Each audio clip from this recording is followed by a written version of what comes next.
the point is that I'm not spending my time attached to my computer when I could be spending family time, or we could be doing, chores, but chores together, so it's more fun. Yeah. Welcome to Sharp Podcast, where we have one aim: to help you get better at the stuff that you have to do and spend more time doing the stuff that you want to do. Hang on a minute. That's two. That's two aims. For goodness sake, can't we even get the intro right? Sorry, we'll try that again. In the meantime, enjoy the episode. Well, hello, and welcome to episode 73. Now, at the time of recording this, it's been somewhere in the region of about 4 months since we last released a full episode. I gave you an update. A small update episode came out in August to explain why. If you don't know why there's been a gap, please feel free to go back and have a listen to that update episode that was in August. So since our last full episode, I've set up my own learning and development business, and that's taken up a fair proportion of my time, which has had an impact on my ability to write and create and get podcast episodes out. The good news is I've got 3 episodes in the can. Now, they're all conversation episodes, so coming up in the next few weeks and months, we're going to hear from a fitness expert on why we should consider more than just our physical self and what we do in the gym. I had a conversation with a leadership expert where we talk about resilience and communication. But this episode has been a long time in the making. We meet Suzy from the Casual Birder podcast. Now, I've kind of known Suzy and her work for many years through the Britpod scene. I've watched Suzy's work at a distance. She's got her own birding podcast, and she does loads of work supporting other podcasts and the podcasting industry. And it'd been a long time since Suzy and I had actually managed to get to speak to each other, but we'd had a few conversations and we decided to make a podcast. Now, in this conversation, it starts off with general chat about Suzy's podcast, how she gets it together. There's loads of useful techniques and tips that she uses that don't just apply to podcasting that you'll find really helpful. But about halfway in, we get to a real nugget, which I think you'll like. We got into the nitty-gritty of why Suzy was stuck and what she could do to get unstuck. And I think many of you will find that really helpful. Now, since we made this recording, she's made real inroads into the challenges that she's had, and I'll give you a small update at the end of this conversation to let you know how she's got on. But in the meantime, please join me and Suzy on a very windy June afternoon in Hampshire. So, we are here in a very, very windy studio today, this end on the south coast. We may get blown away. I really hope we don't. I also hope that the wind hasn't blown away the connection between us here and Suzy from the Casual Birder podcast. Are you there, Suzy? I am. You're in Hampshire, aren't you? Right in the middle of Hampshire? Yeah, I think I'm about 20 or 30 miles north of you, and we've definitely got lots of grey skies, although the sun has just poked through the clouds, but we keep getting some really, really dark clouds. So I'm a bit fearful that you said there's so much wind where you are in case we are about to get a really bad storm. But let's crack on. I promise you, during this episode, you'll hear all sorts of clattering and banging. As long as actual windows don't fall off or actual roof tiles don't come loose, I will stay in front of this microphone. Oh, my goodness. But if I suddenly disappear, you know why. But you know me, the show must go on. So, Suzy, how on earth are you? I'm good, thank you. It sounds like I'm better than you are at the moment. It's amazing to talk to you. I'm so excited about this conversation. And I'll tell you why. I feel like I've known you for years. And we've had so much interaction online and me watching with admiration what you do with not just your podcast, the Casual Birder podcast, but how you promote podcasts, what you do for the podcast community. You got involved in the Britpod scene and all that kind of stuff. So I feel like I really know you. But actually, this is only the 3rd time that we've spoken to each other. Yes. Which seems a bit weird. So I'm very, very excited to talk to you today. How do you feel? Oh, I'm fed up. I'm going to go home. No. No. Yeah, Give it 10 minutes. Yeah, exactly. No, it's absolutely amazing that as you say, we've known each other for years now, and it was only very recently that we had our first online conversation, which, is really strange. And it's so strange to then hear the voice and see the face when you're only used to hearing the voice. And it's kind of like, oh, I'm talking to a celebrity. Thank you. No one's ever called me a celebrity before, so ka-ching! I'll put a sound effect in of a bell. So I'm really excited to talk to you. We've talked about so much in the pre-conversation anyway that, frankly, I should just press record a little while ago. But the number one question, which has to be asked at the start of every episode: do you have socks on? No. Yes. Hey. What colour socks do you have on, Suzy? Please don't say black. Let me have a look. Please don't say black. They are, no, I'm afraid, they are peach sports socks in my trainers. Wow. So Peach sports socks. Yeah, Peach sports socks. That's a good tongue twister to get with a little grey line near the top. Very cool. Very classy. Ankle socks, these are. Or trainer socks, actually. Do you have places that you have to get to quickly? No, it's just for support because my feet hurt if I don't wear trainers. Don't you think, right, that this working from home arrangement has caused us all to rethink our footwear? Because in the house, I don't wear shoes. So for most of the day, unless I'm going somewhere, I'm not wearing shoes. And I actually long to put a pair of shoes on. Yeah, I started off I've got some slippers and wore those, and then I've got some flip-flops, but I fell over in them because they're a bit slippy. So I just thought, you know what, I'll just wear trainers. But it does make me feel like at any moment I might, jog up the stairs or run up and I don't. Get your steps but in. I feel like I could. You could. You have the potential. Absolutely. You're like a coiled spring. Exactly. Well, listen, Suzy, first of all, may you please tell the listeners who you are, what you do, a bit about the Casual Birder podcast, because I know you, but maybe they don't. You mean there are people out there who don't know me? There are 3 people out there who don't know who you are. So I have a show, the Casual Birder podcast. It encourages people to take notice of their local bird life. I'm a big fan of wild birds. I get an awful lot of joy from watching them, from watching their behaviours, from listening to them, from finding out information about different birds, the different bird species. And what I try to do through my show is bring stories of birds to people. So it's either stories of my own, the birds I've observed, the birds I've seen, or birds that people who listen to the show tell me about. I bring on experts to talk about specific bird species or specific bird behaviours. I do recorded bird outings. I'm trying to manage my terminology. I used to call them bird walks, but I'm trying to be more inclusive in my terminology. So I've now changed it to bird outings. Mm-hmm. And I have audio diaries about the birds that I see. So I've been lucky enough to travel, and I've got quite a few recordings from the various places I've been to. And I don't always know what I'm seeing. I call myself the casual birder because while I absolutely love birds and they form a big part of my life, I'm in no way an expert. I'm learning all the time. And what I'd like to do is bring people along with me, help them see the joy in bird life. And then hopefully they'll leave me behind as they either become experts or they become more interested in conservation. And I'm kind of like a springboard for them. To set them on a path of joy with nature. I really like that, actually, that you've called yourself the casual birder because you're not an expert, you're learning all the time. And I think that's one of the reasons why we get on, actually, because I'm the same in terms of if you want to learn about something, the best way to learn about it is teach it to other people. Yes. And that's really where I am. I learn about productivity and how we manage time and meditation and all that kind of stuff, and then just try to share the resources in this podcast, which is the channel for people like me who just want to find out more about this stuff. And that sounds similar to, have I got that right, your approach with birding?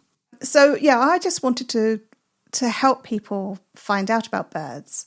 And honestly, it's the same thing as you said, that while I have been learning about birds and talking to other people who are enthusiasts and talking to experts, I have learned so much more about birds and of all aspects than I thought I would with the podcast. I kind of thought I knew quite a bit already, even though I was a casual birder, I was an enthusiast. But I've come to realise over the time that I've had the show that, and that's been about 4 years now. I just recently produced my 100th episode. I've come to realise that there is so much more than I could, ever hope to know. And that's okay. I've gone through times where I've thought I really need to, take some courses and learn more so I'm bringing more value to people. But actually, there's no real need for me to be an expert. I don't have to be the expert because I can learn along with people listening from the experts, people that have spent years in their subject matter. But the whole range of people that I've come across through my show has really broadened my understanding of the natural world. Wow. And it sounds to me from what you're saying, there isn't actually a destination in terms of knowledge of any subject, really, including knowledge of birds, that it's more about learning on the journey as opposed to arriving as an expert at the other end. Is that fair? That's a really good way to put it. And one of my key points is to enjoy the journey. So to take time on that journey, if we're going to use that metaphor, to actually stop and listen and look and not rush on to the next. So, as a more sort of obvious analogy is that I'm not a twitcher. What's a twitcher? Someone who is very, very keen on building their list of seen birds, and they will travel around quite long distances. If a rarity turns up, they'll be off to Shetland or down to the Scilly Isles or over to Norfolk to see that bird. Right. And, they may travel hundreds of miles in a weekend just to have been able to see a bird. And I appreciate the competitiveness and the excitement of seeing new birds, but it's just not my style of birding at all. Okay. And honestly, I'm grateful for that, because during the last year, when we've been so isolated and kept to our own localities, it's meant that I've been able to get a lot of joy from watching my local birds. And even though those local birds may be the same blackbird, the same robin, the same house sparrow, I can see differences each day in things that happen. I can watch their journey through the seasons. I can watch how they interact with each other. I can see the changes. And that has been really, really rewarding. That it's kind of like finding simple joys in what we see around us.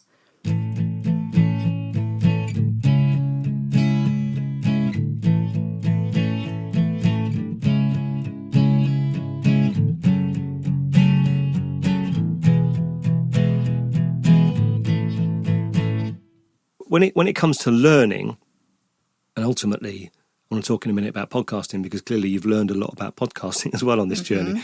When it comes to learning, I do think it's useful for us to think about the benefit of learning whatever the subject is, whether it's birding, podcasting, productivity, whatever it is, learning it for the subject's sake. And Dan Harris has got one of my favourite book titles, 10% Happier. That mentality of, I just want to get 10% better at something, but actually it's about the joy I have on the way, as opposed to arriving at that final piece. Tell us a bit about what you've learned about podcasting along the way as well, because it must be quite significant. Yes. I have learned, first of all, that it takes much more time than I ever imagined, that there is a whole lot more involved in podcasting. Now, podcasting can be a very simple process.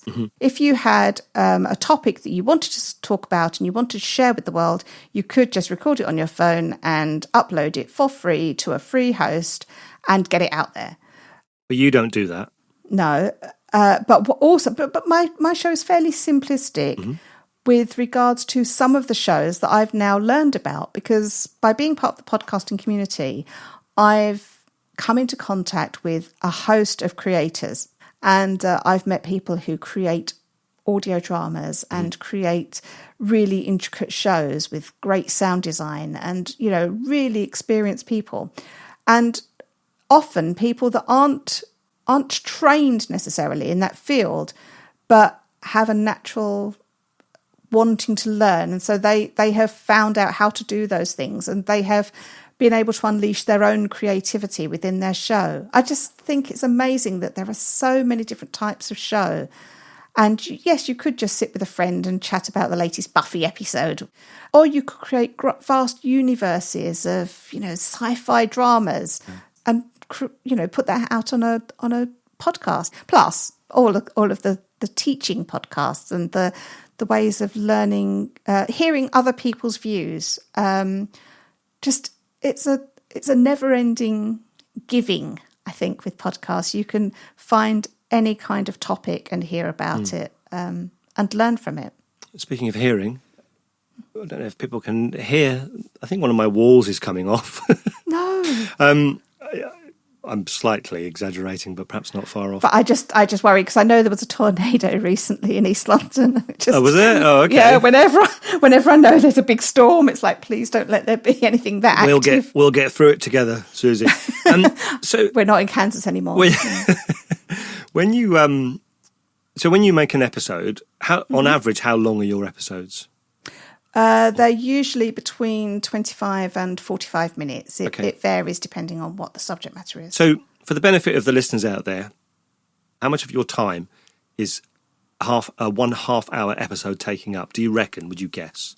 Can I just have a bit of a hysterical laugh here while I try to think through all the elements? Yeah. So when I before I answer the question, I'll just take you through a little bit of the stages. So when I first started the show, I was writing a script every week, because while I can talk until the cows come home, when I've got someone on the other end of the mic, when I'm sitting talking to the mic myself, bizarrely, I find it really difficult to think of what to say. Okay. So there was script writing to be done. Then there was rehearsal, because you write the script and you don't want it to sound like you're saying, well, the blackbird is a brown bird if it's a female, or, it's very hard to write a script in the style you speak. So then there was a lot of refinement so that I could find my own tone. Strangely, I have found that when I speak on my podcast, I speak a lot more slowly than I do in real life. And I've started to wonder if that's my real voice. And the rest of the time, I'm speaking quite quickly. What do you mean by your real voice? As you can tell now, I'm very excitable. I speak quite quickly. But when I'm on the show, my voice slows down. I take time to think about what I'm saying. Even when I'm scripted, everything seems, people have said to me, I really love listening to your show because you're so calm, you've got a lovely sounding voice. And that's not how I am when I'm speaking to a person. And I didn't know this on the surface. This is only something I've thought about since hearing how I sound on my show and how I sound when I'm speaking generally. And why is there that difference? And I do think it's because of the worry that I haven't got someone's attention. It's interesting though, because I've learned over the years, the attention you think people are paying is often different to how it looks. And you can overcompensate. I did a presentation, a local presentation to some local businesses when I was doing voiceovers, and I was trying to impress on businesses the importance of the consideration of audio. I worked quite hard on this presentation, putting together about recognisable audio from the James Bond theme to the McDonald's sound and how audio works and all this kind of stuff. And there was a guy sat at the back of the room. He just sat there staring at me. Didn't join in because my presentations tend to be quite interactive. Didn't join in, didn't say anything, just sat there staring. And for the whole of the presentation, I was convinced at some point he was just going to get up and walk out. Totally disinterested, totally, just like staring into space. I had the opportunity to talk to some of the business people afterwards. And I talked to this chap and said, what do you think of the session then? Because, confront your fear and all that kind of stuff. He said it was absolutely fascinating. He said, I'm a photographer and I do a podcast. And I was really interested in what you were saying. And I've learned loads. And I thought, if you took him at face value, you'd think he was just not connected, not engaged. And I've learned over the years that when you're engaging with groups of people or delivering training to groups of people, actually the face that people make when they're concentrating often looks like boredom. And you can easily confuse the two. And exactly as you've just described, I would then overcompensate by saying more stuff. I don't think the point I've made has landed, so I need to reinforce it and I need to add stuff that on the is back of me it. so much. Saying the same thing 3 times because they haven't given me any feedback that they've understood what I'm trying to say. And listen, if you struggle with not getting feedback, welcome to the world of podcasting. But yes, it's different, isn't it? When you can't see people looking at you or not looking at you, it does remove some of that pressure. Yeah. But so sorry, to get back to your original question of how long does it take me? So how long? So probably it takes about 6 hours to get a half-hour show out. But if I'm doing an interview, which I then edit afterwards, pauses and spaces I can either extend or decrease depending on the pacing of the thing I'm talking about.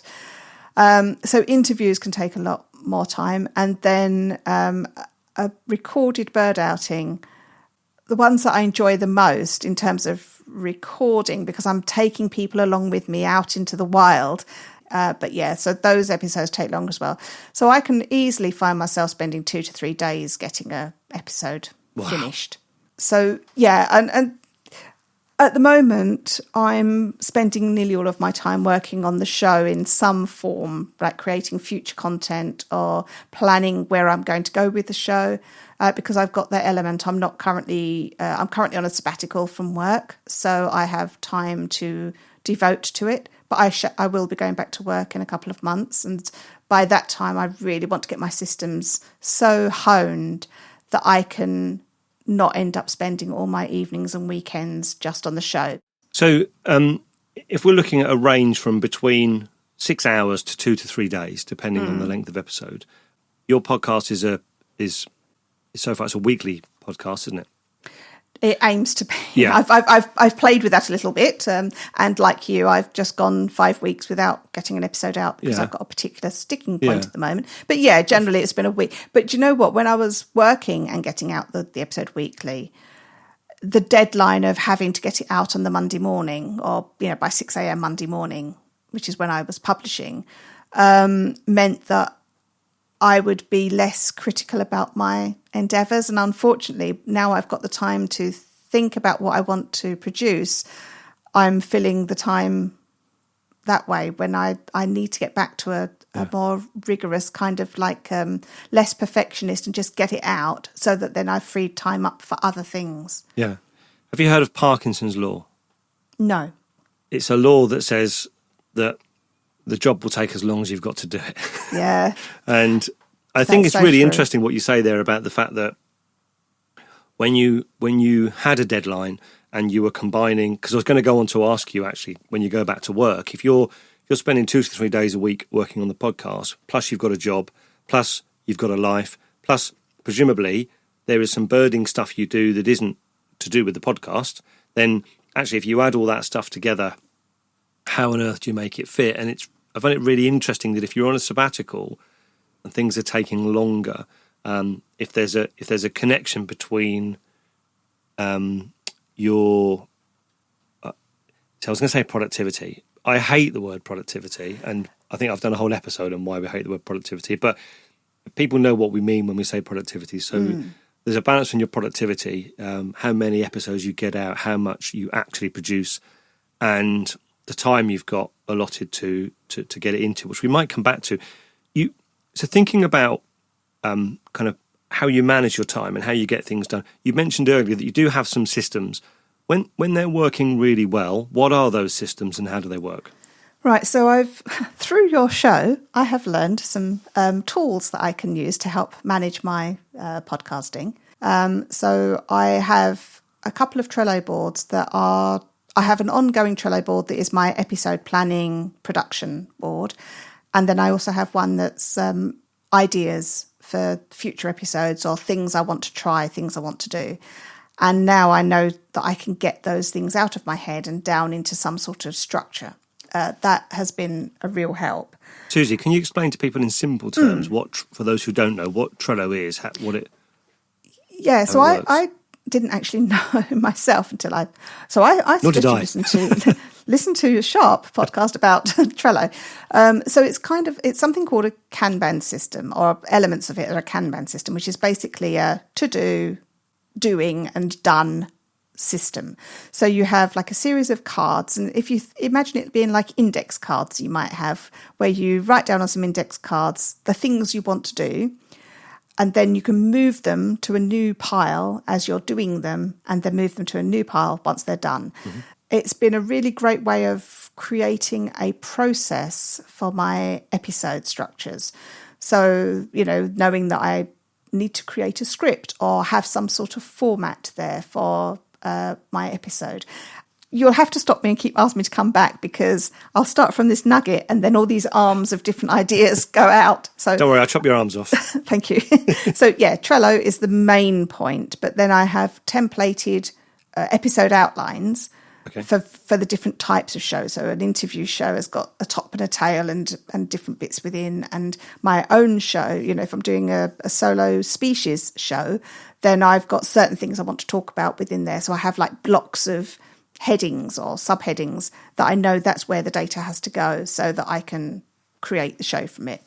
For the episode creation, I've got the different parts of the show that I want to have there. So for example, if people have sent me in sound files, or they've sent me in observations that I'm going to include in that show, then I put them all there, so it's all in one location. And then I've got steps, so I know that when it comes to the production side, I need to create the web page, I need to create the links to the web page, I need to create the publishing point for it on my host, my podcast host. I need to think about the social media posts. So all of those steps are all in the Trello board to remind me these are the steps I need to follow when it comes to finishing an episode.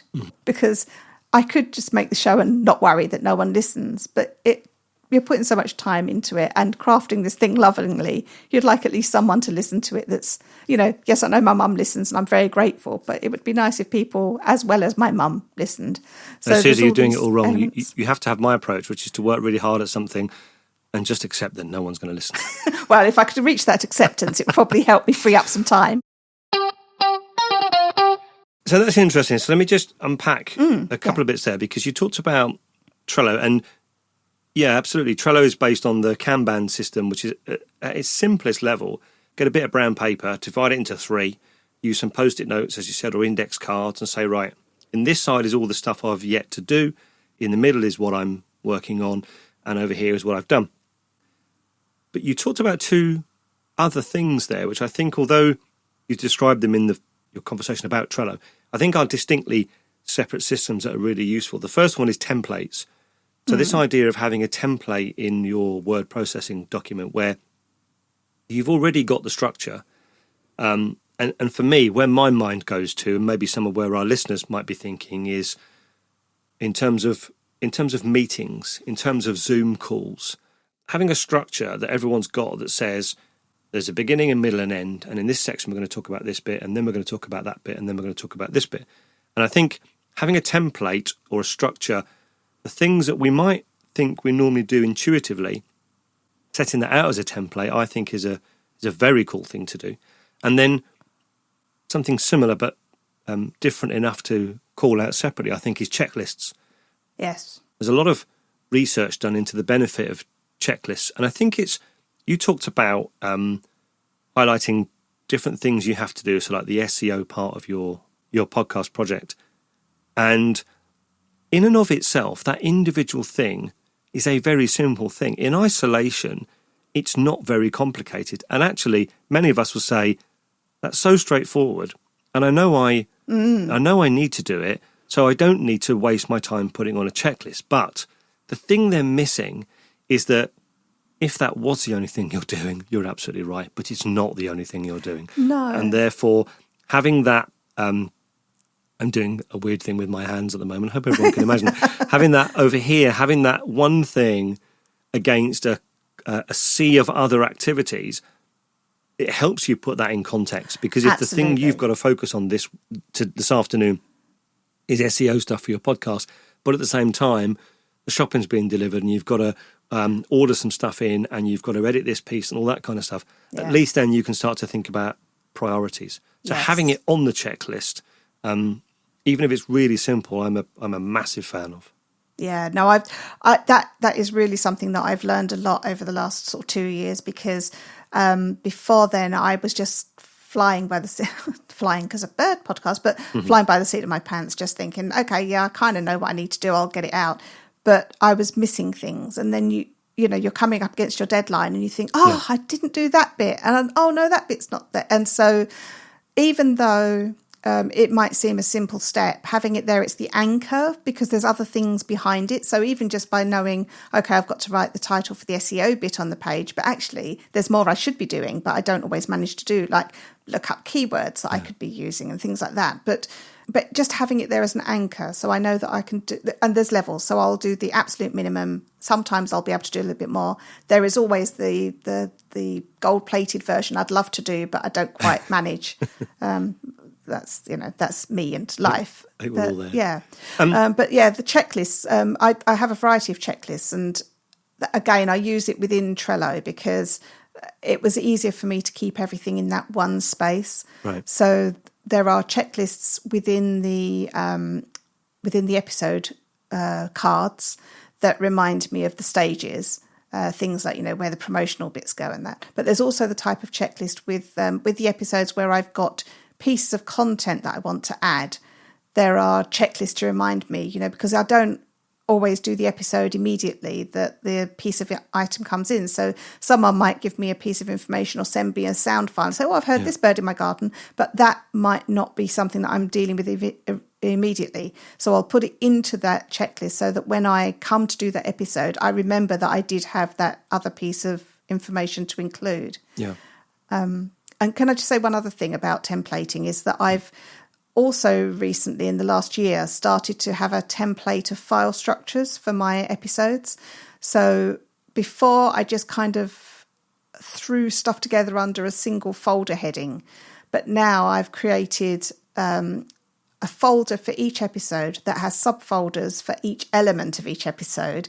So like I've got my raw audio, my edited audio, my final audio. I've got my promo assets, and I've got my photographs that I might want to add, which also might go into a blog post when I finally get around to writing those. But they're all tied to that one episode. And then I've got the 6 items within my file structure. But I've then got that templated structure. So each time I start a new episode, I recopy that structure, because then the files go into those selected elements. Yeah. And that has been really, really helpful to me, especially for going back if I need to find something again.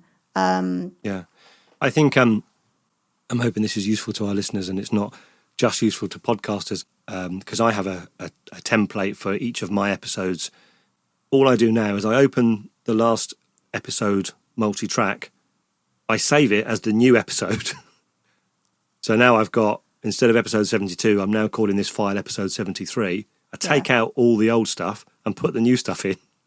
And it's so much easier because, of course... Because it's already in the places exactly, that you need it to be. It's all in the right places. The music's where it needs to be, and you've only got to move stuff around. So I think that idea, trying to open this idea up to our listeners of being kind of more generally useful, I think that idea of having a structure to your file or to your folder or to your system, and then finding the simplest way of getting into that each time. So I haven't got to... It's not a great big project to suddenly start up again and think about, I don't know, I'm doing someone's review, or doing my own review, or doing a stock check, or looking at this month's marketing, what I'm going to do for this month's marketing. Just taking last month's and deleting the old stuff and starting with that as your template. Yeah, that structure is really useful. Yeah, because if I can get the system to do it for me, I can focus my hard work on the content. Absolutely. You're not recreating the wheel every time. Yeah. So you've used Trello. We talked about templates, checklists, file structures. What other systems have you got? You've mentioned, I did start to use Todoist because outside of my podcasting, there are things, I have a disordered mind, I think. I'm always having ideas, always having things I want to do, and there are so many things I want to do. Yeah. the priority, we'll come back to the prioritising thing because that's a major hiccup with me, major challenge for me. But having a way to write things down that aren't in Trello, because Trello is only one element of my thought processes of the things I want to do. And, I'm not going to have a Trello list for my shopping, but I will have a to-do list to remind me that I need to get hummus this week or something. So I did start using that fairly regularly. I've gone off that a little bit at the moment, partly because I'm trying very hard to create while I'm not in a formal office environment, I'm trying to create a more business-like approach in that I want to have boundaries to my day, and I'm not managing that bit very well. So I've recently got a sort of diary, a kind of work diary, that helps you to sort of review what you're going to do for the week ahead, and then or plan for what you're going to do for the week ahead, set out the sessions that you're going to work on, and then review at the end of the week. But it also has like to do bits in it as well. So that's I've started using that. When things go well, it's all the systems work really, really well. I only seem to make it go well about 20% of the time, and 80% of the time I go off the tracks. Okay. So that's the thing I'm trying to pull myself, work out why is that? Why does that happen? And are there things I can do to get myself more focused? Because when I'm focused, I work really, really well. But if I'm distracted and I'm hitting a challenge and I can't think it through that point, I'm gone. And I need to be able to bring myself back to the challenge again. Yeah. It's a tough one, that, because I'm trying not to turn to Fraser Crane. Tell me more. Because I think part of me says, well, if you're structured 20% of the time, what's wrong with that? It would be great if 20% of the structure was getting 80% of the work done. Okay, yeah, fair enough. But if it's 20% of the work and that means that things are not getting done and then they're building up, that's the pressure, the overwhelm aspect is something that I don't deal with very well. And that's when I go and escape and watch a box set of something instead of doing the thing I should be doing. And this is a good area for us to kind of move towards in terms of the back end of the episode is actually, where do people get stuck? In the real world, because as you know, this is a real world podcast. This is not for neat freaks. If you're a neat freak, don't listen to Sharp Podcast, because that's not what we're about.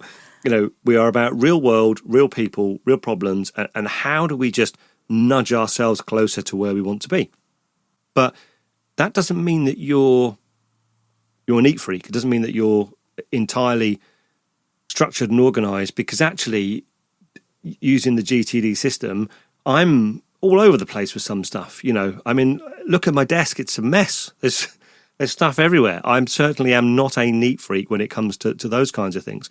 I try to organise my studio all the time, and I have got hangers for wires and all that kind of stuff and so on. But then I get caught up in the excitement of making an episode, and I forget to put things away. I'm not a naturally tidy person, so I have to have a system that helps me, and I have to have a system that helps me work out, how do I capture what's going on in my mind? Yeah, I should have mentioned that I also use Notion to do those kinds of capturing. So I've got, I've recently learned about Notion, and I have all the elements I might need: a business plan, the why I'm doing the show, my bios, all those kind of things are all set there. It's a place I know I can go and look, and I know I can find the stuff I've been thinking about and that I've put down in there. Where I struggle, and maybe we can spend a little bit of time talking about that bit, is the prioritising. Mm-hmm. And I really struggle with, I've got, all these wonderful ideas, and I'm lucky enough to have time to be able to do some of these things, but it's the urgency versus the importance that I really, really struggle with. And having that weekly podcast coming out and a deadline of getting it finished by Sunday night, or maybe very early hours of Monday morning, that's the deadline. And so things just get done because they have to be. That's when I'm on the proper sequence. But at the moment where I don't necessarily have to get it out by Monday morning, and I've allowed myself to slip a little in certain ways, prioritising which task I do to get something done. And, oh, look, it's 6:00, I've got to go and do dinner, or something that ends up being the urgency, but it's not necessarily the important thing. And so my system goes out the window and then things pile up. So I think I'm good at capturing the ideas. I'm less good at working out, well, which idea is the thing I should be working on next for the bigger picture plan.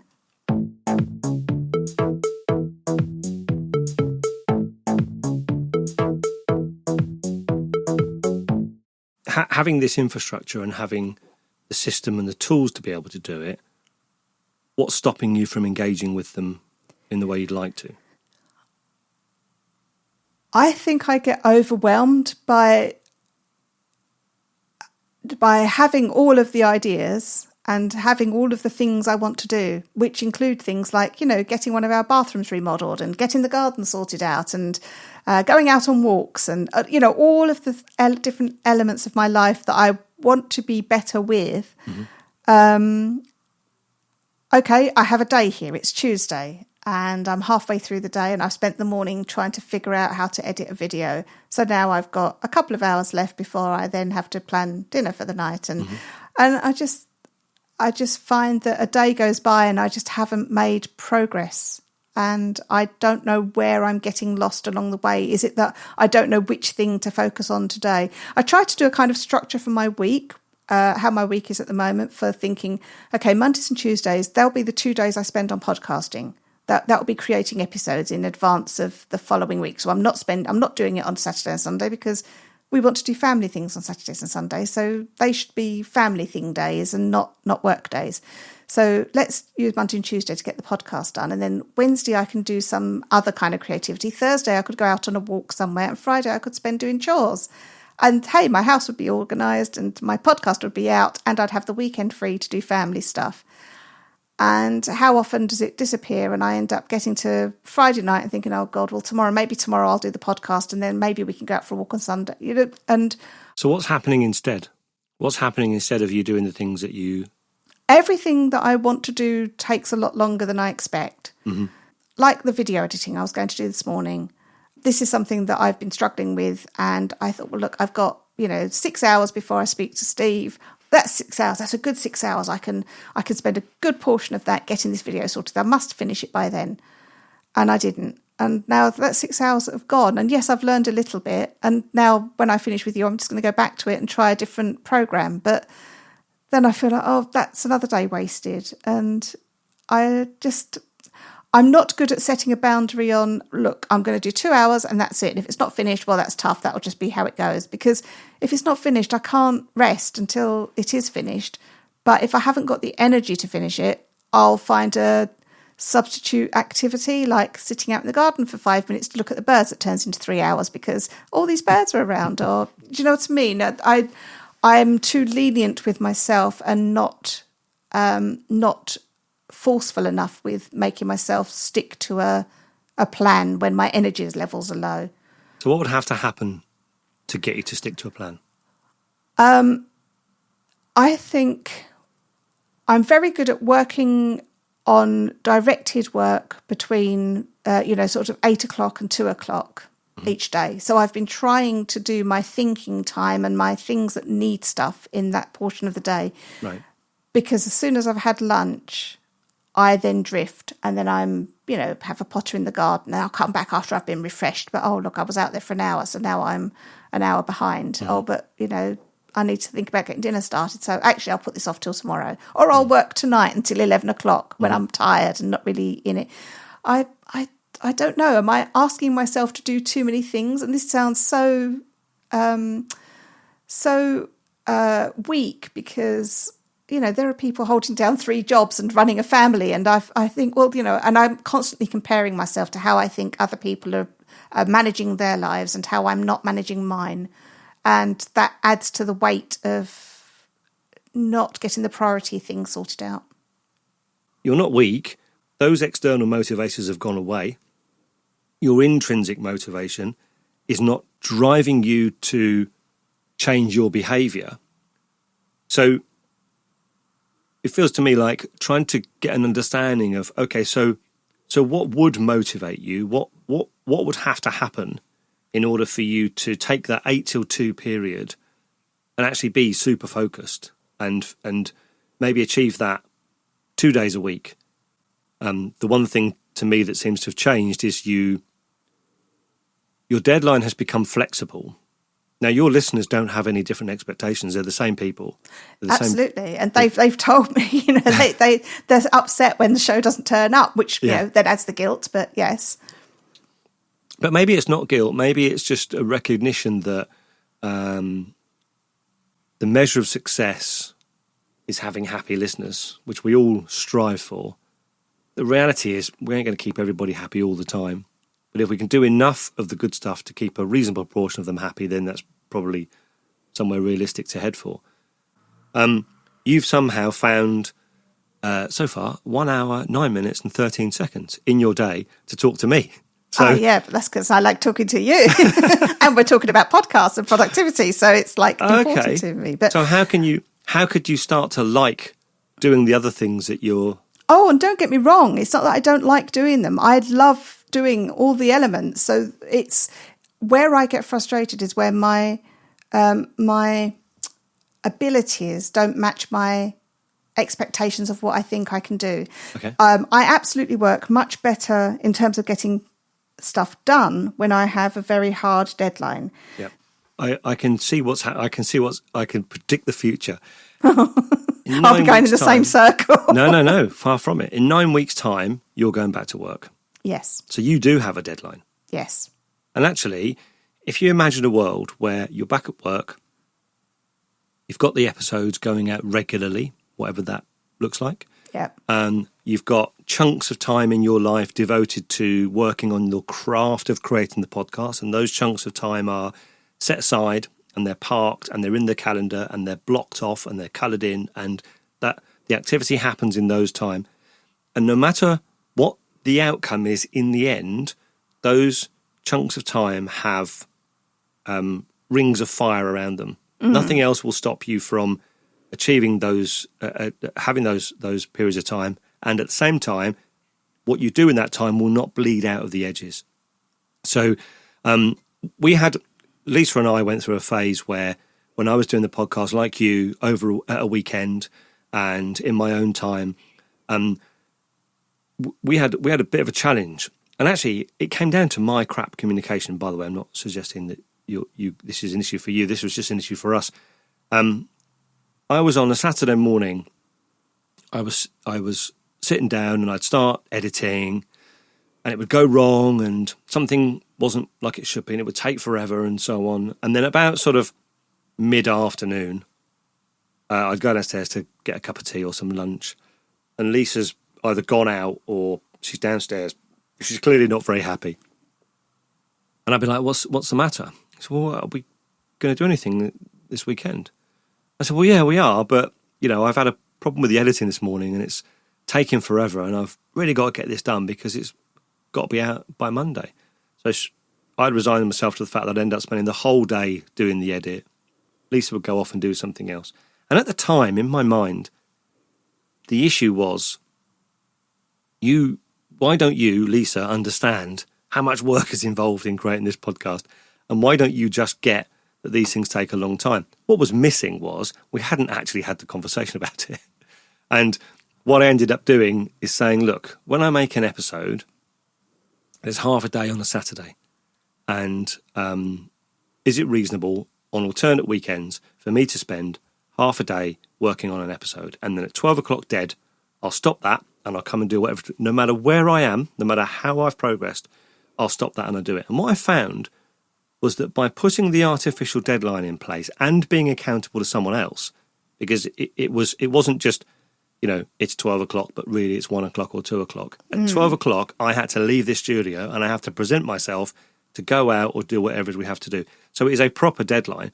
Having that deadline in place, accountable to someone else, I got so much done in those 3 hours compared to before when I was just, it was, I felt like it was known that this is going to take a while and it takes as long as it takes. So it sounds to me like having a deadline, however you create it, is going to work for you. Yes. And you've got that 9-week deadline coming. So imagine a world in 9 weeks' time where you're back at work, got a structure in place, you're getting the things done when you need to get them, you're devoting time to your family, and you're producing a high-quality episode. How will that feel? That will feel wonderful. And honestly, as you were describing the situation with you and Lisa, we kind of have a standing joke in the house now that if I'm in the middle of doing something on the episode and, I need to stop to make dinner, but it's like, getting on in the day, I'll say to my husband, look, just another half an hour. And he says, he just says, I know what your half hours are like, because that it is exactly what you said, that, you think it'll just take half an hour and I'll finish it. And then something else goes wrong. And you just think, I'm so close to finishing this. If I could just spend the next bit of time, it will finish. And you don't. And it's not because you're not wanting to. Something else happens, and it's a continual cycle. But yes, absolutely. Because I know that I do work much better when there's a real deadline. I think that is a really good way to think of it, because I've now got to the point where I talked about the days of the week and how they'll be. I've realised that our weekends, there's chores to do, but there's also, we want to be able to go out and go walking and do stuff.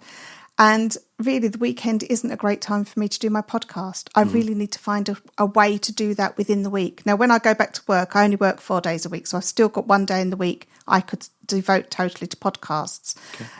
And then it would just be, that's what I really want to do, is get my system sorted so that I can devote that one day to podcasts, and I can do the important stuff like the editing and the thinking stuff earlier in the day. I can do the fluff stuff that's more automated towards the evening, but I can be ahead of the game. So rather than it being that Wednesday is what I'm trying to get out for the following Monday, it'll be that's for a couple of weeks' time. I've already got next week's one in the bag. That's the position I want to get to, because that will free up my weekends to do family stuff. It will mean I've gone to work and I've come home and I'm not thinking I've got to spend some time tonight to do my podcast, because the podcast is my passion project. Yeah. So if you gave yourself a 12-hour window, 8 till 8, and then that's I've got 12 hours of intense podcast construction. And actually, if your husband, I don't know, what's your husband's name? John. If John is listening, hi John, we need you, John, to be a bit more selfish and say to Suzy, you can have that day, but you can only have that day. Yes. And you can, and actually the expectation, because I found exactly the same. I'm in that respect, I think we're quite similar. Where there's an external motivator, an external boundary, I don't want to let people down. Yes. I don't want people to be unhappy with me. So if I know that Lisa was going to be unhappy with me if I didn't present myself at 12 o'clock ready for whatever we're going to do in the afternoon, in the same way, John's going to be unhappy if you're doing any podcast, actively doing any podcast stuff outside of that Wednesday. Yeah. I think that will do two things. It will, A, make your family life better because you've communicated and you've got boundaries. Just slightly mindful of drifting into marriage advice here now.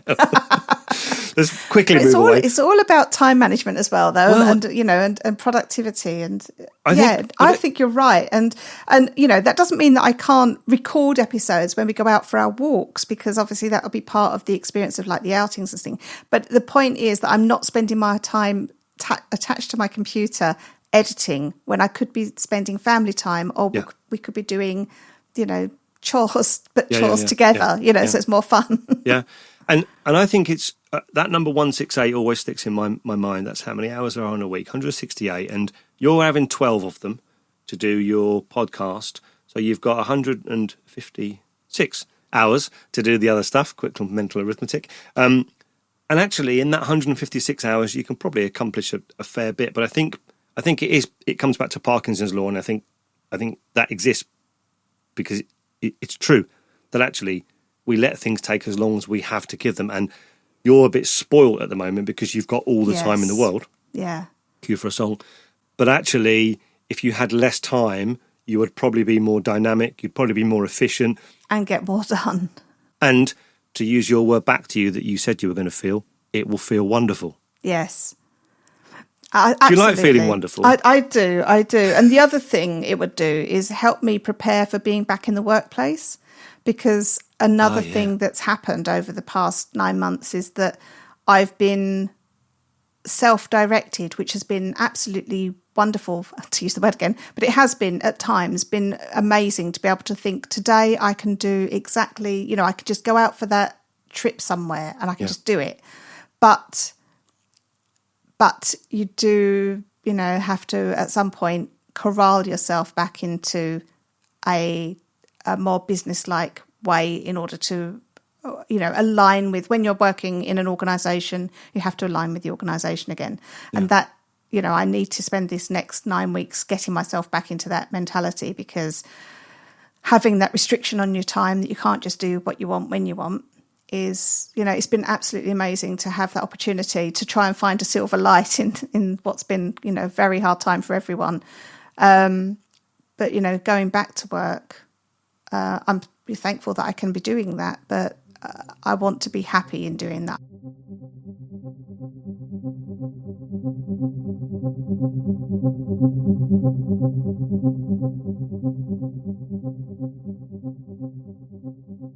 I think this is a good place for us to start heading to a conclusion. You talked about business-like, and I think I've talked about this in episodes before. In fact, the chap I spoke with last week, we talked about this as well. Our weekly planner, and you've talked about your weekly review as well, our weekly planner we have at home is so important, because Lisa and I are both busy. She's away 2 or 3 days a week sometimes. So we sit down on a Sunday night and we identify who's where, when, who's doing what, who's cooking, what are the kids doing, are there jobs that need to be done, whether it's taking the shopping in, whether it's cutting the grass, whatever it is, are there things that need to happen in that week? Who's doing them? When are they? And we actually have a timetable for what people are doing in our house for the coming week. Now, some people would say, hang on a minute, you're running it like a business, you're running it like a corporate operation. But I promise you, that has created so much space for us to be spontaneous. It creates the opportunity, because of that communication, for us to actually think much more about how we're interacting with each other, because the boring stuff is dealt with. It's having a structure that then gives you the freedom to be spontaneous. I really like that idea, actually, because I remember you mentioning once before about having this timetable, and it's called the Love Planner, which sounds a bit dodgy, but I can't remember if we were recording when I talked to you about the plastic head that arrived in the post the other day, but it sounds dodgy like that did. But it's really weird. It's improved our relationship with each other, because it's dealing with the grotty stuff. I think there's quite a few things that you mentioned there, and I totally hadn't appreciated the 168 thing either, which is something I'm going to go away and think about. But I absolutely think that when there's an external boundary, as you said, an external deadline, it's something that, now, this might not be the best way for me to operate, but it's how I do operate. And for the moment, it's probably best for me to work with what works naturally for me before I make extra changes. But yes, to give myself an external deadline, if I've only got 3 hours on a Wednesday morning to do this task because I've agreed with my husband or whatever, this is when that thing will change and we'll now be doing, going out for the afternoon or something, then I think that's a really great way to force myself to only take 2 hours to do this task and 1 hour to do that task, and that's it for the morning. And to use your word, I don't think there's anything wrong with being businesslike if you're clear on your why. I'm being businesslike about the boring stuff, so actually I can be a bit more relaxed and calm about the interesting stuff. Focusing on getting better at the stuff you have to do so you can spend more time doing the things you want to do. Where did that come from? Oh, I've heard that somewhere before. In Nate's voice as well. Suzy, I'm going to recap in a minute everything that we've covered, because I've written it down and we have covered for so long, so sorry. So much stuff. Don't worry. What one question have I not asked you that I should have asked you? I think we've covered pretty much everything. I still have that prioritising doubt in my mind, but I think that will probably come with the planning of the key things that need to get done. Yeah. Working out what's important and what's urgent. Yeah. And maybe, possibly, and again, I really admire what you said there, this might not be the best way to do it, but if it works for me, then do it. Maybe it's ramping up the urgency that you need on some of these things. Yeah. Although they're all important and you're really clear in your mind about how important they are, actually it's ramping up the urgency that's going to help you decide, I've only got an hour left now. Do I either muck about with this photo for the episode until I've got it absolutely right, or do I get those notes done properly, because actually they're the thing my listeners, you can only do one, so Yes. which one are you going to do? And I think having that boundary can be really helpful. I think that's a great way to sort of emphasize the deadline aspect, Yes. Fantastic. Well, look, I can't believe I feel 2 pages of stuff. We've talked about so much. So we talked about your peach socks, which is excellent, correct sock colour. Thank you. We talked about learning not being about a destination, but being on the journey. We talked about the joy of focusing on what I'm learning today rather than worrying about being accomplished or an expert or whatever. We talked about the joy of being, and this is really interesting because there are some parallels now. You talked about the joy of being confined to your house, which is obviously generally not joy, but in your particular case, what it meant was that boundary that's been imposed on you, because you can't do anything about it, actually has brought you more joy because you can really focus on what you can do within that boundary. Yeah. I would just say there that I've, lucky that I've had a garden and I've got birds already coming to my garden, because birds are such a big part of my life that being able to just look outside and see them, I've been able to find really good moments in times that were quite hard. So yeah. I think you're right, and there are so many things that we're grateful for, but sometimes that externally imposed restriction brings them into focus, doesn't it? Absolutely. Whether it's having a garden, whether it's having a window box, whether it's having a park you can go to, those things that we take for granted sometimes when you can't get to them, you realise how lucky we are. You talked about more haste, less speed, being distracted, and then we got into the meat of the systems. You talked about using Trello and the Kanban system. You talked about having templates for some of your documents. We talked about using checklists, and particularly in checklists having steps and levels. We talked about file structures, so structuring your files in a particular way, which means that you can get to them quickly. You started off talking about Todoist, and then you talked about Notion, which is an app that people can download that you can capture stuff in and run projects with and so on. Then we talked about prioritization and boundaries. Then we had and by the way, thank you for being so open in that conversation about some of your challenges, because I think that is what people will get value from. Not me sitting here telling you what the next greatest app is, but actually, how do I deal with a situation where I've got all these systems in theory, but I don't feel like I'm putting them to good use because the time is slipping by.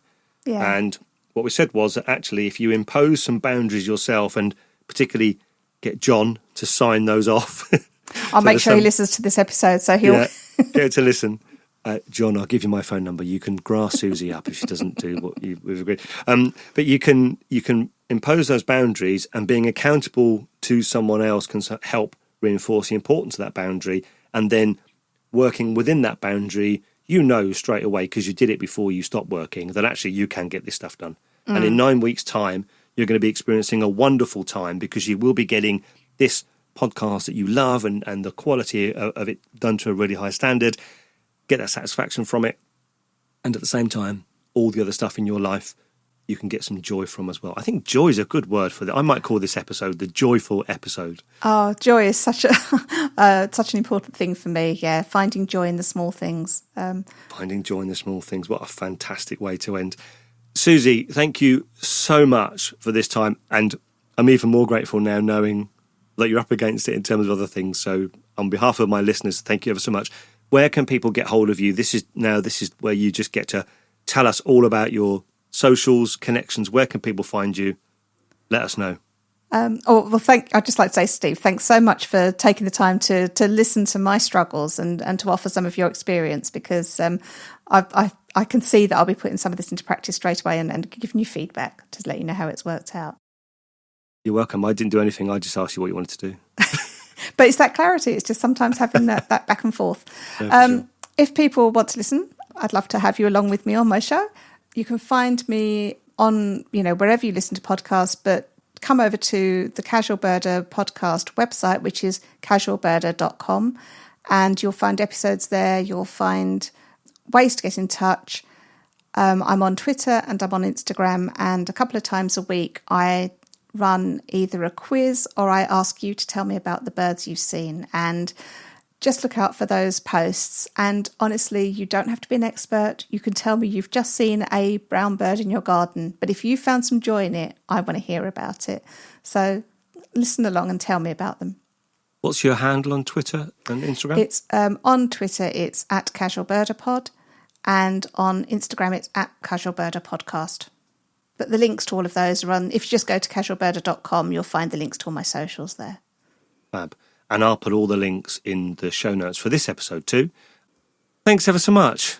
I really hope now you get this conversation out of the way, you can get on with what you want to get on with the rest of the afternoon. And again, on behalf of my listeners, thank you for giving up your time, Suzy. It's fantastic. Oh, thank you. And I'm feeling quite motivated, actually. So I'm sure I shall really get some stuff done this afternoon now. Woohoo! Thanks very much. Take care. You. See you later. Bye-bye. Bye. Well, thank you, Suzy, for having a really full chat. I found it helpful. I know you found it helpful. We'll come back in a minute to why we know that. And I hope our listener found it helpful. Did you find it helpful? I hope you did. So we recorded that back in June. It's now September, and Suzy is back at work. And I've got a message here that says, to give an epilogue to the episode, I'm now back at work 3 days a week. And the hard boundary means that the structure has now been imposed from the outside. And Suzy goes on to say that she's going to have 2 weekdays working on her show, do all the stuff that she talked about in the episode in those 2 days, which then leaves the weekend free for her for family time and household stuff. She's going to ask John to listen to the episode. Hi, John. hope you've enjoyed it. And she thinks that the idea of having a weekly family time plan will work for both of them, because that then frees up time to be creative. John has a passion for photography and also allows them to make progress on their longer-term household plans as well. So, feels like we've achieved something there. Hopefully you've got something out of this. Coming back to the title, I think the idea of having a restriction, whether it's a deadline, whether it's a boundary, whether it's structure, to then free some time up to go and do the stuff you really want to do, the stuff you get joy from. I mean, it's in our strapline, isn't it? Getting better at the stuff you have to do so you can then spend more time doing the things you want to do. It's what we're all about. So what have we learned? There's no conflict between having a boundary and a structure and joy. Actually, they can help each other. I hope it's helped you. We've got another episode coming up in some time. I don't know how long it's going to be, but it is really good and you'll really enjoy it as well. So in the meantime, take care. Speak to you soon. See you later. Bye-bye. We hope that you enjoyed what you've just listened to. Have a look at the show notes for the episode. They're at sharppodcast.com, one word, 2 Ps. And there you'll see the links, resources that we used, and there's reminders there to help you get better at what we talked about. You know, making this podcast is a labour of love. And we genuinely do it for one reason, to help you. And we want to help as many people as we can, but to do that, we need your support. So now this is where you can help us. Firstly, you can help us in ways that don't cost you any money. You can share our episodes on social media. We're on Twitter, Instagram and Facebook. We are at Sharp Podcast, one word, 2 Ps. You could send a link to a friend or help them subscribe on their device. And another free way you can support is to give us a 5-star review on Apple Podcasts or your podcatcher app. And if you are in a position to contribute a small amount financially, you could buy me a coffee. Go to the website, sharppodcast.com, and click on the orange button, and you can buy me a coffee. You can buy me 2 coffees. You can do it as a one-off, or you can do it regularly. It's up to you. If you can help, it will go some way to supporting the cost of the gear, the software, and the stuff that I invest in to help you. So next time you make a coffee, or you buy one for a friend, don't forget your friend at Sharp Podcast. Thanks for your help. It's really appreciated. Bye-bye.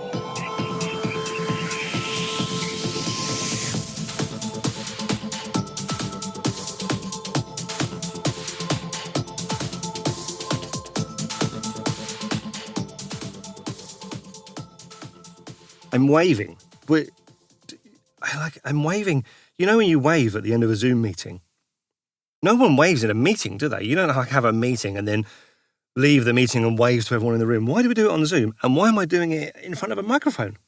Who knows? I might leave this bit in.